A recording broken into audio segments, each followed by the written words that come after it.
This is still scary. Oh man, scary. Is flooring important in a climbing gym? Are tires important to a car? Yes, flooring is important in a climbing gym. Let's talk about it.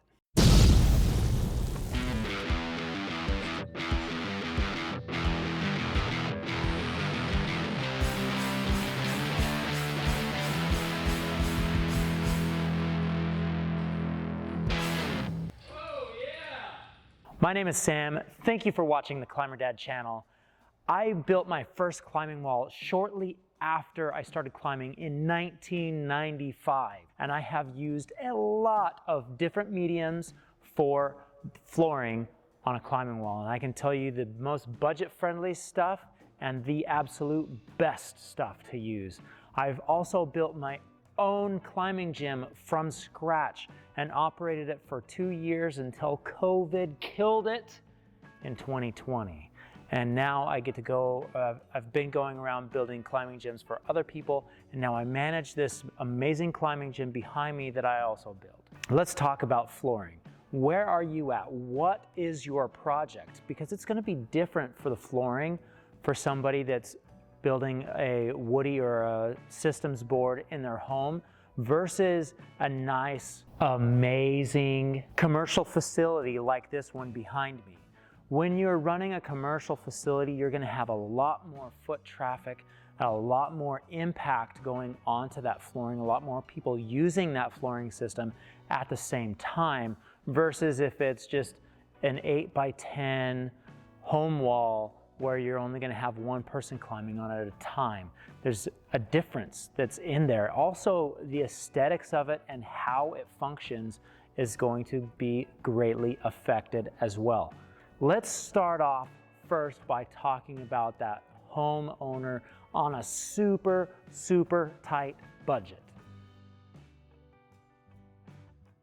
So the first climbing wall I ever built, it was in a greenhouse at my home where I grew up.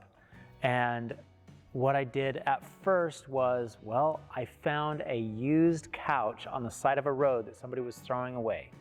And I took those cushions and wrapped them in plastic and used that. It's actually really gross now that I think about it. But my 13-year-old self really didn't understand, and I did it, and hey, look, I'm fine, sort of. Now, when I decided to upgrade from couch cushions, which actually worked quite well, I decided to go with some carpet padding. Not just brand new carpet padding, because I was a teenager. I had no money. And you might be in that same boat as well. You just don't have any money for your project. So what I did is I found a company that gathered up used carpet padding for recycling. And I purchased some carpet padding from them. You might even be more lucky and be able to get it for free, but I will tell you, it is super dirty. You gotta clean it out, beat it outside, try to get all the dust out, blow it out. This is something that I would just cringe at if it was in somebody's facility like this. There's so much better systems than that now. But for a home wall, hey, it works out okay. Another thing that you can use and that you may be able to find are mattresses. Avoid spring mattresses. There are enough old used mattresses now that is nothing but foam, and those work fantastic. Just make sure that they don't have any nasty stuff in those mattresses. Try to get it from a good source that you know of. And if it's on the side of the road, it's probably on the side of a road for a reason. You might not want to drag that into your home. I think that that is probably the best setup for a home setting or a home climbing wall.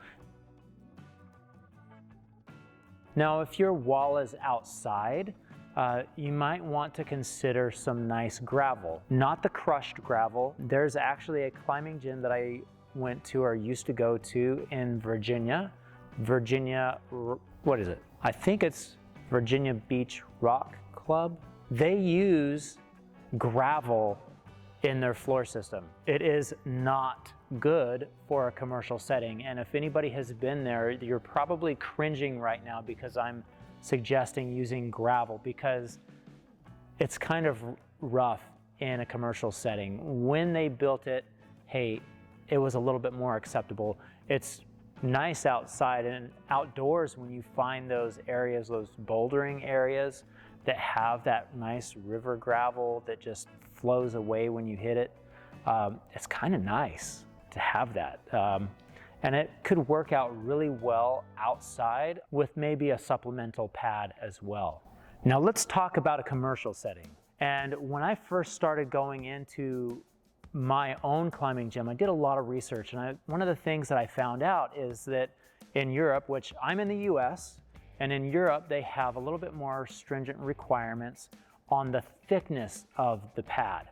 So for every foot of climbing surface that's untethered, so for bouldering, which is this stuff over here, you need 1 inch of pad for every foot of climbing surface. So this wall right here is actually a 16-foot boulder, which is super high. We would need 16 inches of pad on the floor. Now in the US, we do not have that requirement.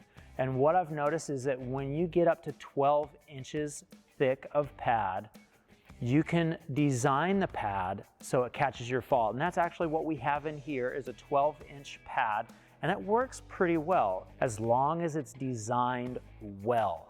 Some of the companies that I would recommend are out there. I'm just gonna name a couple of them, and there's some great ones out there. I'm not gonna get them all, but Strati Climbing, their install looks amazing. Asana Climbing, that's what we have in here, is Asana climbing pads. They're fantastic, I love them, they're great. Cascade is another one that has been installing floors for a very long time. And those are all really good businesses to go with here in the USA. Now, outside of the USA, I'm sorry, I don't know of any companies, but I'm sure that they're out there if you just do a search on the web.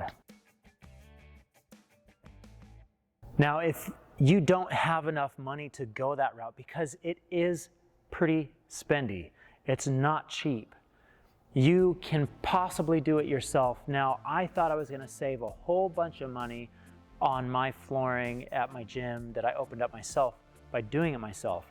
And maybe I did. And it is a big maybe. I would strongly encourage going with one of these professional installers, because you're gonna have less hassle and headache with it down the road than a DIY project. Now, you can do a pretty good DIY project install, and let's talk about that right now. So first, what type of foam do you need as you build up your pads?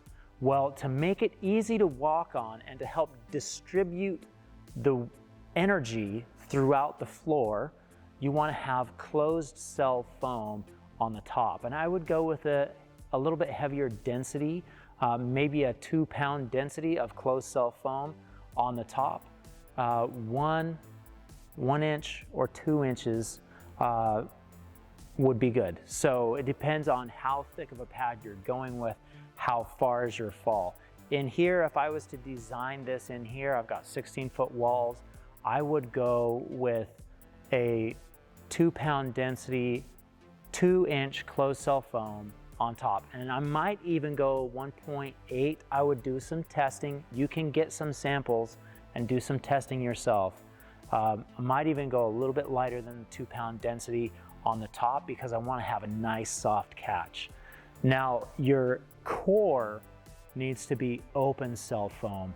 And the reason why you want to have open cell foam is because it gives a lot more, it flexes. So if I were to push in at one point on that open cell foam, it's not so connected to all of the other stuff, and it is able to kind of flex a little bit more. It's going to allow all of that energy that's in the body coming down to be absorbed in that one spot and kind of spread that out throughout your top layer and down into that core. Right on the very bottom again, of closed cell foam. And the reason why I would put closed cell foam on the very bottom is because it's going to give you insurance that nobody is going to feel the impact of that concrete, no matter how hard they hit.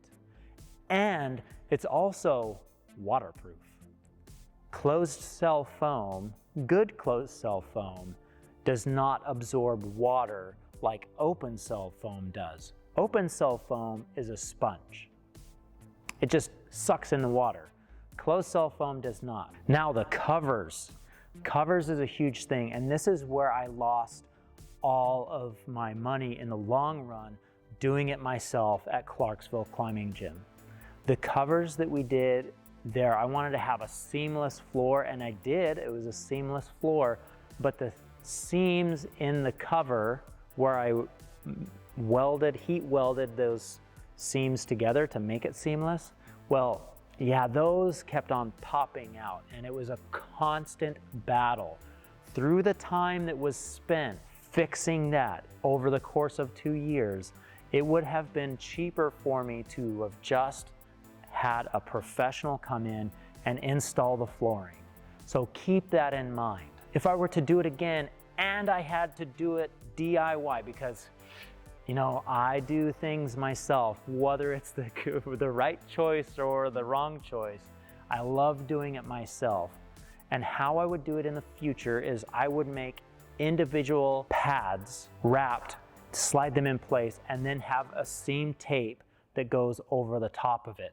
That's going to allow a little bit more flexibility, and through those seam strips, or those seam covers, it's built in places for failure to happen. So it's easier to fix because you already have a plan in place to replace that seam cover. Much easier, much less hassle that way. I will try to leave an article on ClimberDad.com where you can go and find out a little bit more about it. And that is all that I've got for flooring in a climbing gym. This has been an amazing experience unboxing this climbing wall with you. The videos that are coming up still, I want to talk about route setting and how to route set, and then we're just going to have some awesome videos of us playing around on this wall, and I hope that you stay for that. If you're not subscribed yet, hit that subscribe button so you can see that coming out. I really appreciate it. Also hit that like button, and I hope to see you next time right here on Climber Dad.